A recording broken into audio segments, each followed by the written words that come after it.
Break के बाद एक बार फिर से आपका स्वागत है। आज हम बात करें एंग्जाइटी की, कॉमन एंग्जाइटी की, जो हम सभी लोग अपनी लाइफ में फेस करते हैं। और अगर ज़्यादा एंग्जाइटी होती है, आउट ऑफ द प्रोपोर्शन होती है, बार बार होती है, तो उस एंग्जाइटी को सीरियसली लेना है और उसके लिए प्रोफेशनल हेल्प लेना है।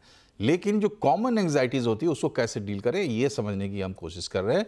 डॉक्टर सरोज दुबे हमारे साथ। डॉक्टर दुबे, मुझे एक इंटरव्यू देने जाना है, या मुझे कोई, जैसे आपने पैनल का एग्जांपल दिया कि इसमें पार्टिसिपेट करना है, उस वक्त होता ये है कि घबराहट सी होती है, लगता है दिल थोड़ा ज़्यादा धड़क रहा है, हाथ पैर में थोड़ा सेंसेशन भी होता है, और मुझे पता है कि थोड़ी देर के बाद ये सब कुछ ठीक भी हो जाएगा। और किस वजह से हो रहा है? क्योंकि मुझे ये फेस करना है, या कोई सिचुएशन मेरे सामने आ गई, अनचाही सिचुएशन, वैसे में भी ऐसा होता है। कैसे उस वक्त मैं क्या करूं? बिल्कुल, ये बहुत अच्छा आपने पूछा है और इस पे मैं कुछ टिप्स देना चाहूँगा जो मैंने अपने बुक में भी लिखा है। सबसे इम्पोर्टेंट है, क्या होता है कि जब भी कुछ एंग्जाइटी होती है तो हम प्रेजेंट से हट जाते हैं, क्योंकि हम अपने माइंड में इधर क्या होने वाला है उस पे आ जाते हैं या पास्ट में।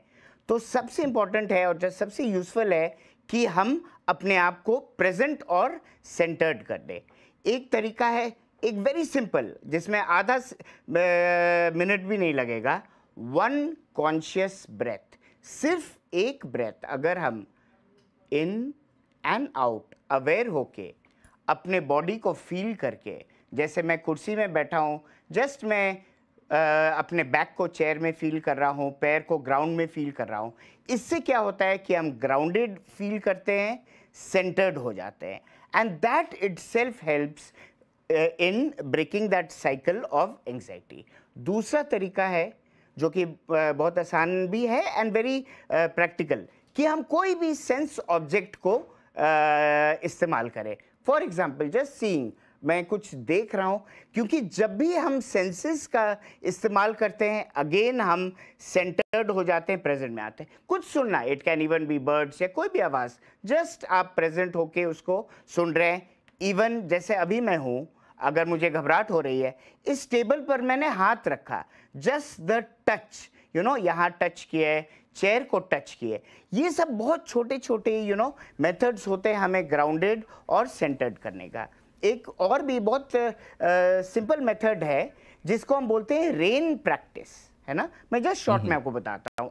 RAIN, रेन हो गया, रिकॉग्नाइज मतलब पहचानना। मैं बैठा हूँ, अच्छा थॉट्स आ रहे हैं, पैनिक, एंग्जाइटी, जस्ट मैंने रिकॉग्नाइज किया, वो अपने आप में बहुत बड़ा स्टेप है।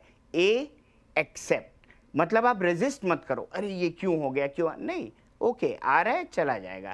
RAI इज इन्वेस्टिगेट, मतलब बॉडी में कहाँ है, जस्ट आप उसको ये करो कि चेस्ट में एक बर्निंग है, पेट में कुछ हलचल है, सिर्फ उसको आप ऑब्जर्व करो।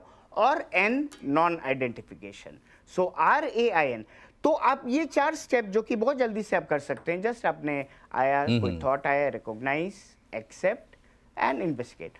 ये इससे क्या होता है कि वो जो इंटेंसिटी ऑफ इमोशंस है वो धीरे धीरे कम हो जाते हैं, एंड फिर आप अपना नॉर्मल जो भी है वर्क रिज्यूम कर सकते हैं जी। तो ये सब छोटे स्टेप्स है, जहां भी हम अपने आप को सेंटर्ड और ग्राउंड करें, आप देखेंगे कि हम वो एंग्जाइटी तो चूंकि कार्यक्रम में समय समाप्त हो गया, इसलिए डॉक्टर साहब आपको रोक रहा हूं। और हमने जो चर्चा की, उस चर्चा का निचोड़ यही है कि आप कोशिश करेंगे तो आप उसको, पहले तो आप उसको पहचान करेंगे और उसको रेजिस्ट नहीं करेंगे, तो आप उसके साथ तालमेल बिठाएंगे।